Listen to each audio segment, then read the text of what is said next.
हरिर्नाम हरिर्नामैव केवलम् कलौ नस्तेव नस्तेव नस्तेव गतिरन्यथा हरिर्नाम हरिर्नामैव केवलम् कलौ नस्तेव नस्तेव नस्तेव गतिरन्यथा हरे कृष्ण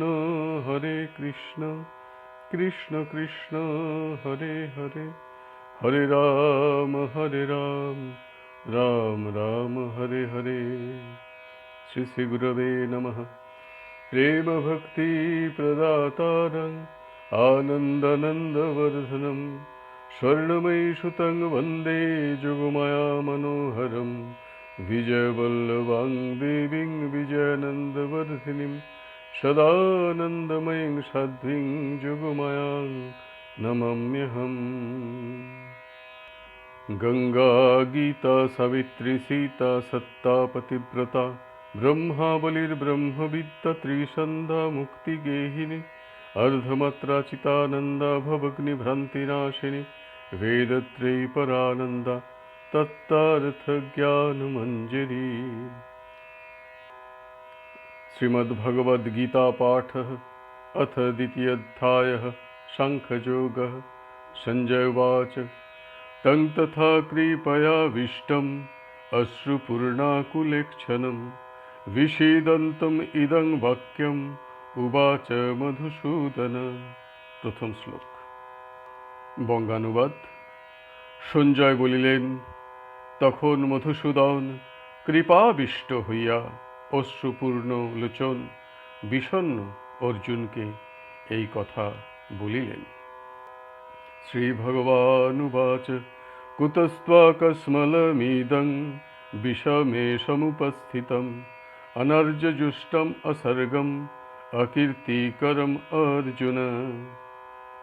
শ্রী ভগবান বলিলেন, হে অর্জুন, এই সংকট সময় অনার্য জনচিত স্বর্গহানিকর অকীর্তিকর তোমার এই মোহ কোথা হইতে উপস্থিত হইল?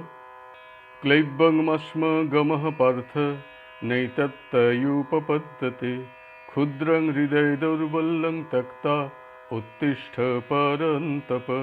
তৃতীয় শ্লোক। শ্রী ভগবান বলিতেছেন, হে পার্থ, কাতর হইও না, এইরূপ পৌরুষহীনতা তোমাতে শোভা পায় না। হে পরন্তপ, তুচ্ছ হৃদয়ের দুর্বলতা ত্যাগ করিয়া যুদ্ধার্থে উত্থিত হও। अर्जुन उवाच कथं भीष्ममहं संख्ये द्रोणं च मधुसूदन इषुभिः प्रतियुत्सामि पूजार्हा बरिसूदन। অর্জুন বলিলেন, হে শত্রুমর্দন মধুসূদন, আমি যুদ্ধকালে পূজনীয় ভীষ্ম ও দ্রোণের সহিত কিরূপে বাণের দ্বারা প্রতিযুদ্ধ করিব? গুরুন হত্বা হি মহানুভাবান শ্রেয়ো ভক্তুং ভৈক্ষমপিহ লোকে হত্যার্থ কামাংস্তু গুরুনিহৈব ভুঞ্জীয় ভোগান রুদির প্রদিগ্ধান। পঞ্চম শ্লোক। অর্থাৎ মহানুভব গুরুজন দিগকে বধ না করিয়া ইহলোকে ভিক্ষান্ন ভোজন করাও শ্রেয়। কেননা গুরুজন দিগকে বধ করিয়া ইহলোকে যে অর্থ ও কাম ভোগ করিব, তাহা তো গুরুজনের রুধির লিপ্ত। ন চৈতদ বিদ্মঃ কতরন্ন গরীয় যদ্বা জয়ম যদি বা নো য়েয়ুঃ यानेव हत्वा न जिजीविषाम स्थितः प्रमुखे धृतराष्ट्रः। অর্থাৎ অর্জুন বলিতেছেন, আমরা জয়ী হই অথবা আমাদিগকে ইহারা জয় করুক, এই উভয়ের মধ্যে কোনটি শ্রেয়স্কর তাহা বুঝিতে পারিতেছি না। যাহাদিগকে বধ করিয়া বাঁচিয়া থাকিতে চাহি না, সেই ধৃতরাষ্ট্রপুত্রগণ সম্মুখে অবস্থিত। ষষ্ঠ শ্লোক। কার্পণ্য দোষোপহত স্বভাবঃ पृच्छामि त्वां धर्मसङ्मूढचेतः यच्छ्रेयः सन्निश्चितं ब्रूहि तन्मे শিষ্যস্তেহং সাধিমাং ত্বং প্রপন্নম। সপ্তম শ্লোক। অর্থাৎ অর্জুন বলিতেছেন, গুরুজন দিগকে বধ করিয়া কি রূপে প্রাণ ধারণ করিব, এইরূপ চিন্তাযুক্ত চিত্তের দীনতায় আমি অভিভূত হইয়াছি। প্রকৃত ধর্ম যে কি, এ সম্বন্ধে আমার চিত্ত বিমূঢ় হইয়াছে। যাহাতে আমার ভালো হয়, আমাকে নিশ্চিত করিয়া তাহা ভালো। আমি তোমার শিষ্য, তোমার শরণাপন্ন, আমাকে উপদেশ দাও। অর্থাৎ আমাকে আর তুমি সখা বলিয়া মনে করিও না, আমি তোমার শিষ্য। নহি প্রপশ্যামি মমাপনুদ্যাৎ যচ্ছোকমুচ্ছষণমেন্দ্রিয়াণাম অবাপ্য ভূমাবস পতনমৃদ্ধং রাজ্যং সুরাণামপি চাধিপত্যম। অষ্টম শ্লোক। অর্থাৎ অর্জুন বলিতেছেন, পৃথিবীতে নিষ্কণ্টক সমৃদ্ধ রাজ্য এবং সুর ও লোকের আধিপত্য পাইলেও যে শোক আমার ইন্দ্রিয়গণকে বিশোষণ করিবে, তাহা কিসে যাইবে আমি দেখিতে পাইতেছি না। সঞ্জয় উবাচ এব মুক্ত্বা ঋষিকেশং গুড়াকেশঃ পরন্তপঃ ন যুৎস ইতি গোবিন্দ মুক্ত্বা তূষ্ণীং বভূবঃ। অর্থাৎ সঞ্জয় কহিলেন, শত্রুতাপন্ন অর্জুন ঋষিকেশ গোবিন্দকে এইরূপ বলিয়া আমি যুদ্ধ করিব না, এই কথা কহিয়া তুষ্ণী ভাব অবলম্বন করিলেন, অর্থাৎ নীরব হইয়া গেলেন। তমুবাচ ঋষিকেশঃ প্রহসন্নিব ভারত সেনয়োরুভয়োর্মধ্যে বিষীদন্তমিদং বচঃ। দশম শ্লোক। অর্থাৎ সঞ্জয় বলিতেছেন, হে মহারাজ ধৃতরাষ্ট্র, তখন ঋষিকেশ গোবিন্দ উভয় সেনার মধ্যে বিষাদপ্রাপ্ত অর্জুনকে হাসিয়া হাসিয়া এই কথা বলিলেন। শ্রীভগবানুবাচ অশোচ্যানন্য শোচস্ত্বং প্রজ্ঞাবাদাংশ্চ ভাষসে গতাসু ন গতাসুংশ্চ নানু শোচন্তি পণ্ডিতঃ। একাদশ শ্লোক।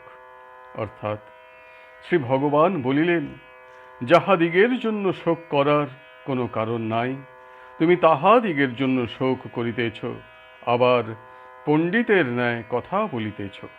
কিন্তু যাহারা প্রকৃত তত্ত্বজ্ঞানী, তাহারা কি মৃত কি জীবিত কাহার জন্য শোক করেন না। ন ত্বেবাহং জাতু নাশং ন ত্বং নেমে জনাধিপঃ ন চৈব ন ভবিষ্যামঃ সর্বে বয়মতঃ পরম। অর্থাৎ আমি পূর্বে ছিলাম না, বা তুমি ছিলে না, বা এই নৃপতিগণ ছিলেন না, এমন নহে। অর্থাৎ সকলেই ছিলাম, আর পরে আমরা সকলে থাকিব না, তাহাও নহে। অর্থাৎ পরেও সকলেই থাকিব। দ্বাদশ শ্লোক। দেহিনোস্মিন যথা দেহে কৌমারং যৌবনং জরা তথা দেহান্তর প্রাপ্তির ধীরস্তত্র ন মুচ্যতে। ত্রয়োদশ শ্লোক। অর্থাৎ জীবের এই দেহে বাল্য, যৌবন ও বার্ধক্য কালের গতিতে উপস্থিত হয়, তেমনি কালের গতিতে দেহান্তর প্রাপ্তিও হয়। জ্ঞানীগণ তাহাতে মোহগ্রস্ত হন না। মাত্র স্পর্শাস্তু কৌন্তেয় শীতোষ্ণ সুখ দুঃখদাঃ আগমাপায়ুনোত নিত্যা স্তাং স্থিতিক্ষস্য ভারত। চতুর্দশ শ্লোক। অর্থাৎ হে কৌন্তেয়, ইন্দ্রিয় বৃত্তর সহিত বিষয় আদির সংযোগেই শীত উষ্ণাদি সুখ দুঃখ প্রদান করিয়া থাকে। সেগুলির একবার উৎপত্তি হয়, আবার বিনাশ হয়, সুতরাং ওইগুলি অনিত্য। অতএব সে সকল সহ্য করো। ইয়ং হি ন ব্যথয়ন্তে তে পুরুষং পুরুষর্ষভ সমদুঃখঃ সুখং ধীরং সো অমৃতোত্তায় কল্পতে। পঞ্চদশ শ্লোক। অর্থাৎ, হে পুরুষ শ্রেষ্ঠ, যে স্থির বুদ্ধি ব্যক্তি এই সকল বিষয় স্পর্শজনিত সুখ ও দুঃখ সমভাবে গ্রহণ করেন, উহাতে বিচলিত হন না, তিনি অমৃতত্ব লাভে সমর্থ হন। না সতো বিদ্যতে ভাবো না ভাবো বিদ্যতে সতঃ উভয়োরপি দৃষ্টন্ত স্তনয়স্তত্ত্বদর্শিভিঃ। ষোড়শ শ্লোক। অর্থাৎ, অসৎ বস্তুর ভাব অর্থাৎ সত্তা বা স্থায়িত্ব নাই, আবার সৎ বস্তুর অভাব অর্থাৎ নাশ নাই। তত্ত্বদর্শীগণ এই সৎ অসৎ উভয়েরই চরম দর্শন করিয়াছেন, অর্থাৎ সৎ অসৎ উভয়েরই স্বরূপ উপলব্ধি করিয়াছেন। অবিনাশী তু তদ্বিদ্ধি येन सर्वमिदं ततं বিনাশমব্যয়স্য ন কশ্চিৎ কর্তুমর্হতি। সপ্তদশ শ্লোক। অর্থাৎ, যিনি এই সকল দৃশ্য জগৎ ব্যাপিয়া আছেন, তাহাকে অবিনাশী জানিও, কেহই এই অব্যয় স্বরূপের বিনাশ করিতে পারে না। অন্তবন্ত ইমে দেহা নিত্য শোক্তাঃ শরীরিণঃ অনাশীনো অপ্রমেয়স্য তস্মাদ্যুদ্ধস্য ভারত। অষ্টাদশ শ্লোক। অর্থাৎ, দেহাশ্রিত আত্মার এই সকল দেহ নশ্বর বলিয়া উক্ত হইয়াছে, কিন্তু আত্মা নিত্য অবিনাশী স্বপ্রকাশ। অতএব হে অর্জুন, যুদ্ধ করো। অর্থাৎ ভগবান বলিতেছেন, আত্মার অবিনাশিতা ও দেহাদির নশ্বরত্ব স্মরণ করিয়া কাতরতা ত্যাগ করো, স্বধর্ম পালন করো। জৈনং বিত্তি হন্তারং यश्चैनं मन्यते हतं उभौ तौ न विजानीतो नायं हन्ति न हन्तते। 19তম শ্লোক। অর্থাৎ, যে আত্মাকে হন্তা বলিয়া জানে এবং যে উহাকে হত বলিয়া মনে করে, তাহারা উভয়েই আত্মতত্ত্ব জানে না। ইনি হত্যা করেন না, আবার হত হন না। न जायते म्रियते वा कदाचित् नायं भूत्वा भविता वा न भूयः अजो नित्यः शाश्वतोऽयं पुराणो न हन्यते हन्यमाने শরীরে। 20তম শ্লোক। অর্থাৎ, এই আত্মা কখনো জন্মেন না বা মরেন না। ইনি অন্যান্য জাত বস্তুর ন্যায় জন্মিয়া অস্তিত্ব লাভ করেন না, অর্থাৎ ইনি সৎ রূপে নিত্য বিদ্যমান। ইনি জন্মরহিত, নিত্য, শাশ্বত এবং পুরাণ। শরীর হত হইলেও ইনি হত হন না। বেদাবিনাশিনং নিত্যং য যমব্যয়ম কথং স পুরুষঃ পার্থ কংঘাতয়তি হন্তিকম। 21তম শ্লোক। অর্থাৎ, যিনি আত্মাকে অবিনাশী, নিত্য, অজ, অব্যয় বলিয়া জানেন, হে পার্থ, সে পুরুষ কি প্রকারে কাহাকে হত্যা করেন বা করান। বাশংসি জীর্ণানি যথা বিহায় নবানি গৃহ্ণাতি নরো অপরাণি তথা শরীরাণি বিহায় জীর্ণা ননানি সংজাতি নবানি দেহি। 22তম শ্লোক। অর্থাৎ, যেমন মনুষ্য জীর্ণ বস্ত্র পরিত্যাগ করিয়া নতুন বস্ত্র গ্রহণ করে, সেইরূপ আত্মা জীর্ণ শরীর পরিত্যাগ করিয়া অন্য নূতন শরীর পরিগ্রহ করে। নৈনং ছিন্দন্তি শস্ত্রাণি নৈনং দহতি পাবকঃ ন চৈনং ক্লেদয়ন্ত্যাপো ন শোষয়তি মারুতঃ। 23তম শ্লোক। অর্থাৎ, শস্ত্র সকল ইহাকে ছেদন করিতে পারে না, অগ্নি দহন করিতে পারে না, জল ইহাকে ভিজাইতে পারে না। अच्छिद्य अयम दक्ष अयम क्लिद्दो अशस्य एव च नित्य सर्वगतः स्थाणुर चलोऽयं सनातन अव्यक्तो अयमचिन्तो अयम अविकार्य अयमुच्यते। 24তম শ্লোক।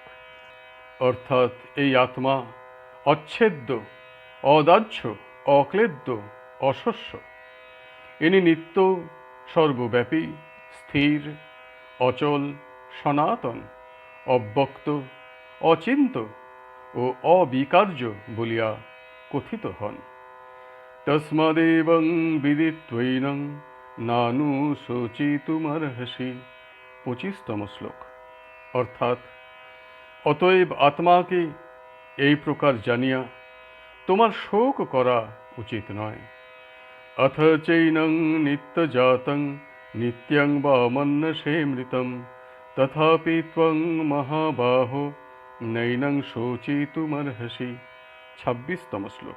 অর্থাৎ আর যদি তুমি মনে করো যে আত্মা সর্বদা দেহের সঙ্গে জন্মে এবং দেহের সঙ্গেই বিনষ্ট হয়, তথাপি হে মহাবাহ, তোমার শোক করা উচিত নয়। জাতস্য হি ধ্রুব মৃত্যুর ধ্রুবং জন্ম মৃতস্য চ তস্মাৎ অপরিহার্য অর্থে ন ত্বং শোচিতুমর্হসি। 27তম শ্লোক। অর্থাৎ যে জন্মে তাহার মরণ নিশ্চিত, যে মরে তাহারও জন্ম নিশ্চিত, সুতরাং অবশ্যম্ভাবী বিষয়ে তোমার শোক করা উচিত নয়। অব্যক্তাদীনি ভূতানি ব্যক্তমধ্যানি ভারত অবক্তানি ধনান্যেব তত্র কা পরিদেবনা। 28তম শ্লোক। অর্থাৎ শ্রী ভগবান বলিতেছেন, হে অর্জুন, জীবগণ আদিতে অব্যক্ত, মধ্যে ব্যক্ত এবং বিনাশান্তে পুনরায় অব্যক্ত হইয়া যায়, তাহাতে শোক ও বিলাপ কি প্রয়োজন? आश्चर्यवत् पश्यति कश्चिदेनम् आश्चर्यवद् वदति तथैव चान्यः आश्चर्यवच्चैनमन्यः शृणोति श्रुत्वापि न वेद न चैव कश्चित्। 29তম শ্লোক। অর্থাৎ কেহ আত্মাকে আশ্চর্যবৎ কিছু বলিয়া বোধ করেন, কেহ ইহাকে আশ্চর্যবৎ কিছু বলিয়া বর্ণনা করেন, কেহ বা ইনি আশ্চর্যবৎ কিছু এই প্রকার কথাই শুনেন, কিন্তু শুনিয়াও কেহ ইহাকে জানিতে পারেন না। দেহে নিত্যম অবদ্ধ অয়ং দেহে সর্বস্ব ভারত তস্মাৎ সর্বাণি ভূতানি ন ত্বং শোচিতুমর্হসি। 30তম শ্লোক। অর্থাৎ হে ভারত, জীব সকলের দেহে আত্মা সর্বদাই অবদ্ধ, অতএব কোনো প্রাণীর জন্যই তোমার শোক করা উচিত নহে। সধর্মম অপি চাব্যক্ষ ন বিকম্পিতুমর্হসি ধর্মাধ্যে যুদ্ধ শ্রেয় অন্যৎ ক্ষত্রিয়স্য ন বিদ্যতে। 31তম শ্লোক। অর্থাৎ স্বধর্মের দিকে দৃষ্টি রাখিয়াও তোমার ভীত বা কম্পিত হওয়া উচিত নহে। ধর্মযুদ্ধ অপেক্ষা ক্ষত্রিয়ের পক্ষে শ্রেয় আর কিছুই নাই। যদৃচ্ছয়া চোপপন্নং স্বর্গদ্বারম অপাবৃতম সুখিনঃ ক্ষত্রিয়া পার্থ লভন্তে যুদ্ধমিদৃশম। 32তম শ্লোক। অর্থাৎ ভগবান বলিতেছেন, হে পার্থ, এ যুদ্ধ আপনা হইতেই উপস্থিত হইয়াছে। ইহা মুক্ত স্বর্গদ্বার স্বরূপ। ভাগ্যবান ক্ষত্রিয়েরাই ঈদৃশ যুদ্ধ লাভ করিয়া থাকেন। অথ চেত্ত্বমিমং ধর্মং সংগ্রামং ন করিষ্যসি ততঃ স ধর্মং কীর্তিং চ হিত্বা পাপমবাপ্স্যসি। 33তম শ্লোক। অর্থাৎ ভগবান বলিতেছেন, আর হে অর্জুন, যদি তুমি ধর্মযুদ্ধ না করো, তবে স্বধর্ম ও কীর্তি ত্যাগ করিয়া তুমি পাপযুক্ত হইবে। অকীর্তিং চাপি ভূতানি কথয়িষ্যন্তি তে অব্যয়ম সম্ভবিতস্য চ কীর্তির মরণাদতিরিচ্যতে। 34তম শ্লোক। অর্থাৎ আরও দেখো হে অর্জুন, সকল লোকে চিরকাল তোমার অকীর্তি ঘোষণা করিবে। সম্মানিত ব্যক্তির পক্ষে অকীর্তি মরণ অপেক্ষা অধিক, অর্থাৎ অকীর্তি অপেক্ষা মরণ শ্রেয়। ভয়াদ্রনা উপরতং মংসন্তে ত্বং মহারথঃ येषाञ्च त्वं বহুমতো ভূত্বা যাস্যসি লাঘবম। 35তম শ্লোক। মহারথীগণ মনে করিবেন তুমি ভয়বশত যুদ্ধে বিরত হইয়াছ, দয়াবশত নহে। সুতরাং যাহারা তোমাকে বহু সম্মান করেন তাহাদিগের নিকট তুমি লঘুতা প্রাপ্ত হইবে। অবচ্চ বাদংশ্চ বহুন বদিষ্যন্তি তবাহিতঃ নিন্দন্তস্তব সামর্থ্যং ততো দুঃখতরং নু কিম। 36তম শ্লোক। অর্থাৎ তোমার শত্রুরাও তোমার সামর্থ্যের নিন্দা করিয়া অনেক অবাচ্য কথা বলিবে, তাহা অপেক্ষা অধিক দুঃখকর আর কি আছে। হতো বা প্রাপ্স্যসি স্বর্গং জিত্বা বা ভোক্ষ্যসে মহিম তস্মাদ উত্তিষ্ঠ কৌন্তেয় যুদ্ধায় কৃতনিশ্চয়ঃ। 37তম শ্লোক। অর্থাৎ যুদ্ধে হত হইলে স্বর্গ পাইবে, জয়লাভ করিলে পৃথিবী ভোগ করিবে। সুতরাং হে কৌন্তেয়, যুদ্ধে কৃতনিশ্চয় হইয়া উত্থান করো। সুখ দুঃখে সমে কৃত্বা লাভালাভো জয়া জয়ো ততো যুদ্ধায় যুজ্যস্ব নৈবং পাপম অবাপ্স্যসি। 38তম শ্লোক। অর্থাৎ হে অর্জুন, অতএব সুখ দুঃখ, লাভ অলাভ, জয় পরাজয় এ সকলকে তুল্য জ্ঞান করিয়া যুদ্ধার্থ উদ্যুক্ত হও। এইরূপ করিলে তুমি পাপের ভাগী হইবে না। এষা তে অভিহিতা সাংখ্যে বুদ্ধির্যোগে ত্বিমাং শৃণু বুদ্ধ্যা যুক্ত ইয়য়া পার্থ কর্মবন্ধং প্রহাস্যসি। 39তম শ্লোক। অর্থাৎ ভগবান বলিতেছেন, হে পার্থ, তোমাকে এতক্ষণ সাংখ্যনিষ্ঠা বিষয়ক জ্ঞান উপদেশ দিলাম, এক্ষণে তুমি যোগ বিষয়ক জ্ঞান শ্রবণ করো। এই জ্ঞান লাভ করিলে কর্মবন্ধন ত্যাগ করিতে পারিবে। নেহাভিক্রমণা স্বস্তি প্রত্যবায়ো ন বিদ্যতে স্বল্পম পশ্য ধর্মস্য ত্রায়তে মহতো ভয়াৎ। 40তম শ্লোক।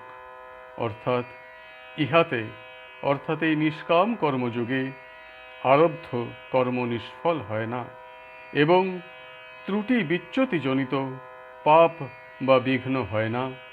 এই ধর্মের অল্প আচরণও মহাভয় হইতে ত্রাণ করিয়া থাকে। ব্যবসায়াত্মিকা বুদ্ধি রেকেহ কুরু নন্দন বহু শাখা অনন্তশ্চ বুদ্ধয়ো ব্যবসায়িনাম। 41তম শ্লোক। অর্থাৎ এই নিষ্কাম কর্মযোগে ব্যবসায়াত্মিকা বুদ্ধি, অর্থাৎ নিষ্কামভাবে কর্ম করিয়াই ত্রাণ পাইব, এইরূপ নিশ্চয়াত্মিকা বুদ্ধি একই হয়, অর্থাৎ একনিষ্ঠ থাকে, নানা দিকে ধাবিত হয় না। কিন্তু অব্যবসায়ী দিগের অর্থাৎ যাহারা অস্থির চিত্ত সকাম ব্যক্তিগণ, তাহাদের বুদ্ধি বহু শাখা বিশিষ্ট ও অনন্ত, সুতরাং নানা দিকে ধাবিত হয়। যামিমাং পুষ্পিতাং বাচং প্রবদ্যন্ত বিপশ্চিতঃ বেদবাদরতঃ পার্থ নান্যদস্তীতি বাদিনঃ। 42তম শ্লোক।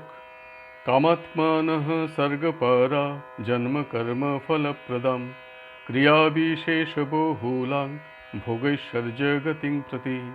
43তম শ্লোক। ভোগৈশ্বর্য প্রসক্তানাং ত্বয়া পরিহিতচেতসাং ব্যবসায়াত্মিকা বুদ্ধিঃ সমাধৌ ন বিধীয়তে। 44তম শ্লোক। এখন 42, 43 ও 44তম শ্লোকের বঙ্গানুবাদ। ভগবান বলিতেছেন, হে পার্থ, অল্প বুদ্ধি ব্যক্তিগণ বেদের কর্মকাণ্ডের স্বর্গ ফলাদি প্রকাশক প্রীতিকর বাক্যে অনুরক্ত। তাহারা বলে, বেদোক্ত কাম্য কর্মাত্মক ধর্ম ভিন্ন আর কিছুই ধর্ম নাই। তাহাদিগের চিত্ত কামনা কলুষিত, স্বর্গই তাহাদের কাছে পরম পুরুষার্থ। তাহারা ভোগৈশ্বর্য লাভের উপায়ের স্বরূপ বিবিধ ক্রিয়াকলাপের প্রশংসাসূচক আপাত মনোরম বেদ বাক্য বলিয়া থাকে। এই সকল শ্রবণ রমণীয় বাক্য দ্বারা অপহৃত চিত্ত ভোগৈশ্বর্যে আসক্ত ব্যক্তিগণের কার্যাকার্য নির্ণায়ক বুদ্ধি এক বিষয়ে স্থির থাকিতে পারে না, অর্থাৎ ঈশ্বরে একনিষ্ঠ হয় না। ত্রৈগুণ্য বিষয়া বেদা নিশ্রৈগুণ্যো ভবার্জুন, নির্দ্বন্দ্ব নিত্য সত্ত্বস্থ নির্যোগক্ষেম আত্মবান। 45তম শ্লোক।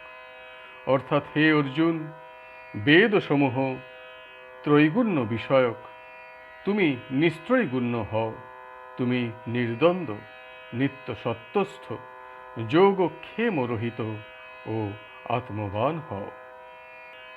যাবানর্থ উদপানে সর্বতঃ সংপ্লুতোদকে, তাবান সর্বেষু বেদেষু ব্রাহ্মণস্য বিজানতঃ। 46তম শ্লোক। অর্থাৎ বাপি, কূপ, তড়াগাদি ক্ষুদ্র ক্ষুদ্র জলাশয়ে যে প্রয়োজন সিদ্ধ হয়, এক বিস্তীর্ণ মহাজলাশয়ে সেই সমস্তই সিদ্ধ হয়। সেরূপ বেদোক্ত কাম্য কর্মসমূহে যে ফল লাভ হয়, ব্রহ্মবেত্তা ব্রহ্মনিষ্ঠ পুরুষের সেই সমস্তই লাভ হয়ে থাকে। কর্মণ্যেবাধিকারস্তে মা ফলেষু কদাচন, মা কর্মফল হেতুর্ভু মাতে সঙ্গস্ব কর্মণি। 47তম শ্লোক। অর্থাৎ ভগবান বলিতেছেন, হে অর্জুন, কর্মেই তোমার অধিকার, কর্মফলে কখনো তোমার অধিকার নাই। কর্মফল যেন তোমার কর্মপ্রবৃত্তির হেতু না হয়, আর কর্মত্যাগেও যেন তোমার প্রবৃত্তি না হয়।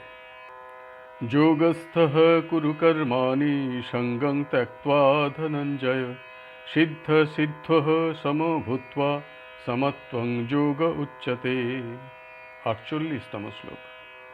অর্থাৎ শ্রী ভগবান বলিতেছেন, হে ধনঞ্জয়, যোগস্থ হইয়া ফলাশক্তি বর্জন করিয়া সিদ্ধি ও অসিদ্ধি তুল্য জ্ঞান করিয়া তুমি কর্ম করো। এইরূপ সমত্ব বুদ্ধিকেই যোগ কহিয়া থাকে। দূরেন বরং কর্ম বুদ্ধিযোগাৎ ধনঞ্জয়, বুদ্ধৌ শরণমন্নিচ্ছ কৃপণঃ ফলহেতবঃ। 49তম শ্লোক।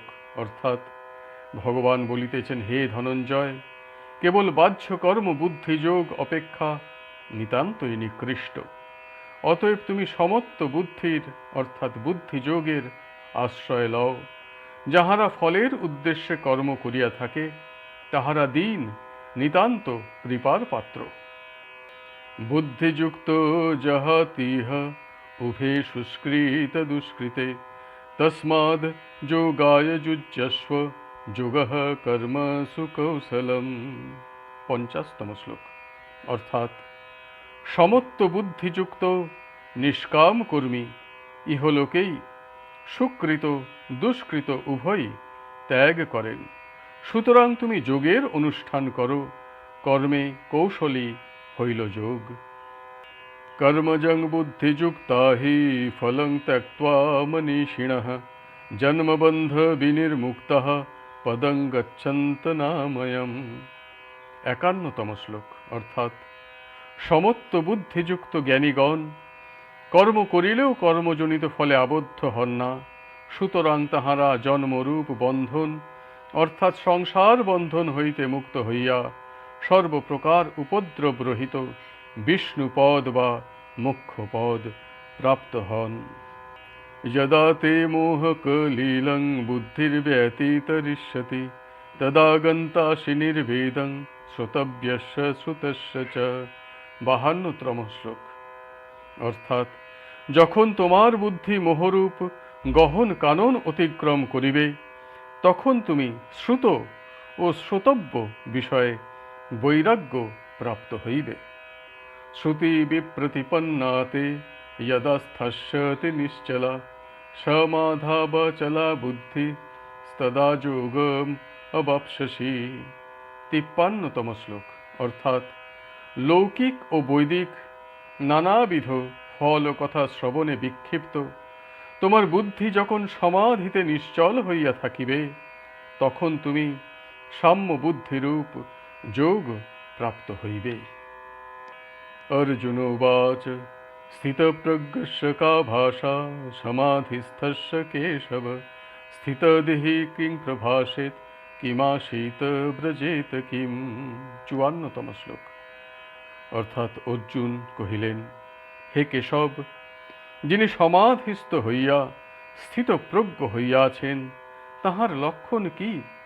স্থিতদি ব্যক্তি কিরূপ কথা বলিয়া থাকেন, কি রূপে তিনি অবস্থান করেন, কি রূপেই বা চলাফেরা করিয়া থাকেন। শ্রী ভগবান উবাচ প্রজাহাতি যদা কামান সর্বান পার্থো মনোগতান আত্মন্যেবাত্মনা তুষ্টঃ স্থিতপ্রজ্ঞস্তদুচ্যতে। 55তম শ্লোক। অর্থাৎ শ্রী ভগবান বলিলেন, হে পার্থ, যখন কেহ সমস্ত মনোগত বাসনা বর্জন করিয়া আপনাতেই আপনি তুষ্ট থাকেন, তখন তিনি স্থিতপ্রজ্ঞ বলিয়া কথিত হন। দুঃখেষ্বনুদ্বিগ্ন মনঃ সুখেষু বিগত স্পৃহ বিতরাগ ভয় ক্রোধ স্থিতধীর মুনিরুচ্যতে। 56তম শ্লোক। অর্থাৎ যিনি দুঃখে উদ্বেগ শূন্য, সুখে স্পৃহা শূন্য, যাহার অনুরাগ ভয় এবং ক্রোধ নিবৃত্ত হইয়াছে, তাহাকেই স্থিতপ্রজ্ঞ মুনি বলা যায়।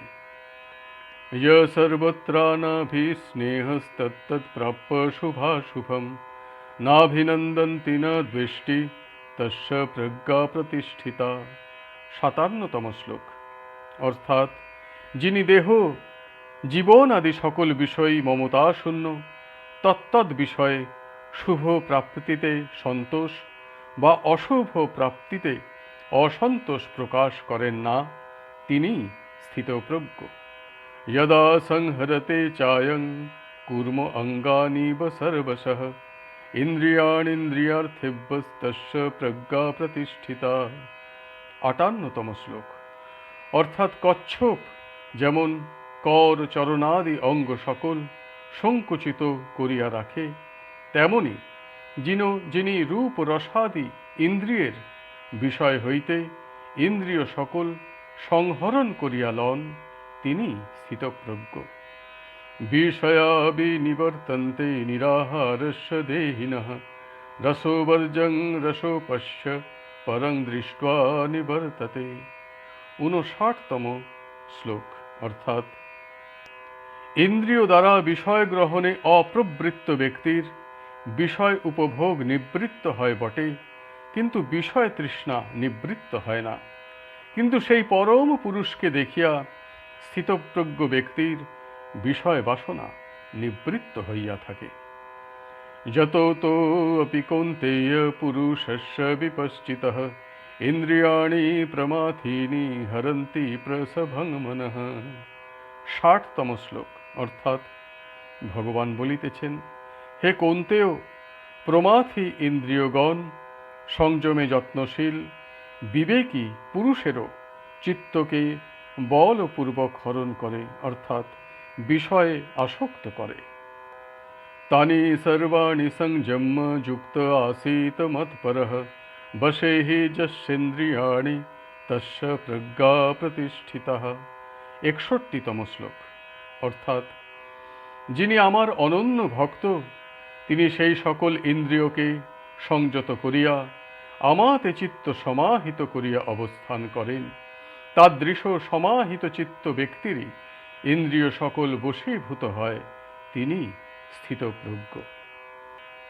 ধ্যায়তো বিষয়াং পুংসঃ সঙ্গস্তেষুপজায়তে সঙ্গাৎ সংজায়তে কামঃ কামাৎ ক্রোধ অভিজায়তে।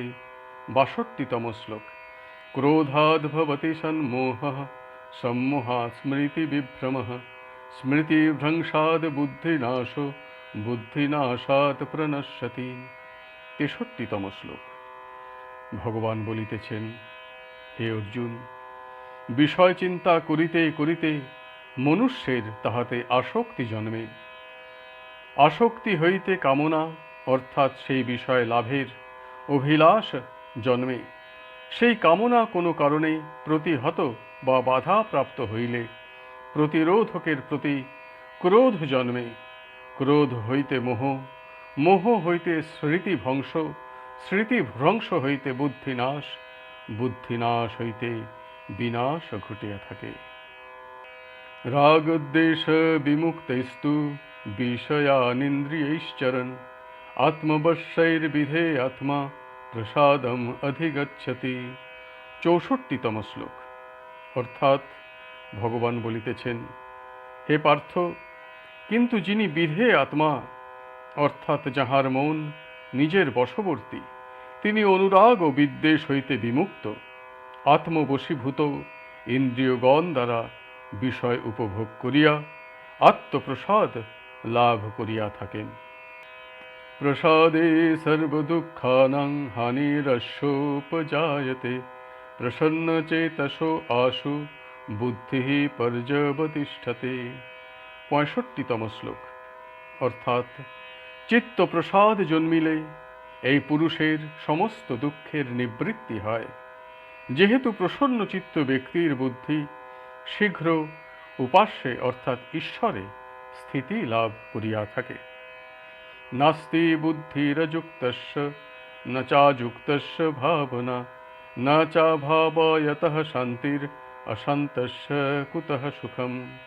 ৬৬তম শ্লোক। অর্থাৎ যিনি অযুক্ত অর্থাৎ যাহার চিত্ত অসমাহিত এবং ইন্দ্রিয় অবশীভূত, তাহার আত্মবিষয়া বুদ্ধিও হয় না, চিন্তাও হয় না। যাহার আত্মবিষয়া চিন্তা নাই, তাহার শান্তি নাই, আর যাহার শান্তি নাই, তাহার সুখ কোথায়?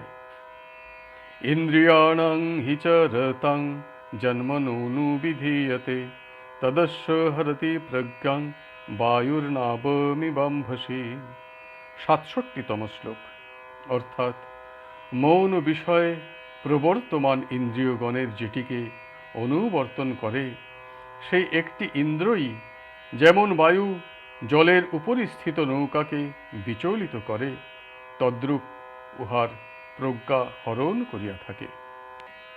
তস্মাদ্ যস্য মহাবাহো নিগৃহীতানি সর্বশঃ ইন্দ্রিয়াণীন্দ্রিয়ার্থেভ্যস্তস্য প্রজ্ঞা প্রতিষ্ঠিতঃ।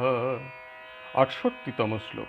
অর্থাৎ ভগবান বলিতেছেন, হে মহাবাহ, যখন ইন্দ্রিয়াধীন মন এবং মনের অধীন প্রজ্ঞা, সেই হেতু যাহার ইন্দ্রিয় সর্বপ্রকারে বিষয় হইতে নিবৃত্ত হইয়াছে, তাহারই প্রজ্ঞা স্থির হইয়াছে।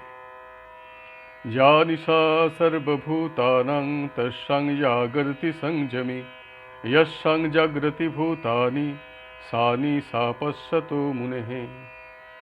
৬৯তম শ্লোক।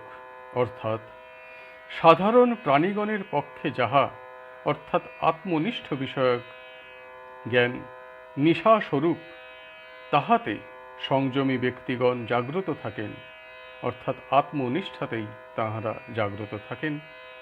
আর যাহাতে অর্থাৎ বিষয় নিষ্ঠাতে অজ্ঞ প্রাণী সাধারণ জাগরিত থাকে, আত্মদর্শী মুনিদিগের তাহা অর্থাৎ বিষয় নিষ্ঠা রাত্রিস্বরূপ।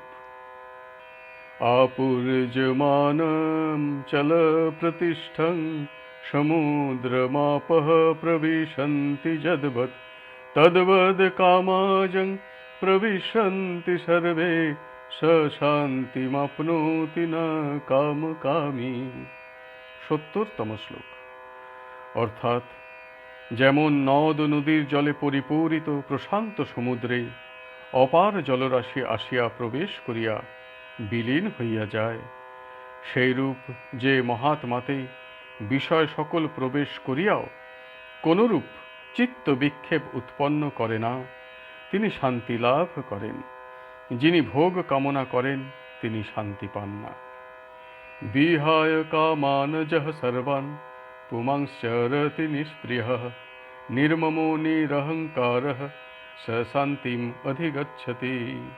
৭১তম শ্লোক। অর্থাৎ যে ব্যক্তি সমস্ত কামনা ত্যাগ করিয়া নিষ্পৃহ হইয়া বিচরণ করেন, যিনি মমতা শূন্য ও অহংকার শূন্য, তিনি শান্তি প্রাপ্ত হইয়া থাকেন। এষা ব্রাহ্মী স্থিতি পার্থ নৈনাং প্রাপ্য বিমুচ্যতি স্থিত্বা স্যামন্তকালে অপি ব্রহ্ম নির্বাণমৃচ্ছতি। ৭২তম শ্লোক। অর্থাৎ ভগবান বলিতেছেন, হে পার্থ, ইহাই ব্রাহ্মী স্থিতি অর্থাৎ ব্রহ্মজ্ঞানে অবস্থান। এই অবস্থা প্রাপ্ত হইলে জীবের আর মোহ হয় না। মৃত্যুকালেও এই অবস্থায় থাকিয়া তিনি ব্রহ্ম নির্মাণ বা ব্রহ্মে মিলন রূপ মোক্ষ লাভ করিয়া থাকেন। দ্বিতীয় অধ্যায় সাংখ্যযোগ সমাপ্ত হইল।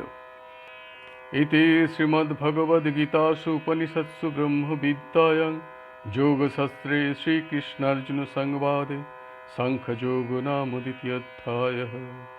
হরি ওম তৎসৎ। হরি ওম তৎসৎ। হরি ওম তৎসৎ।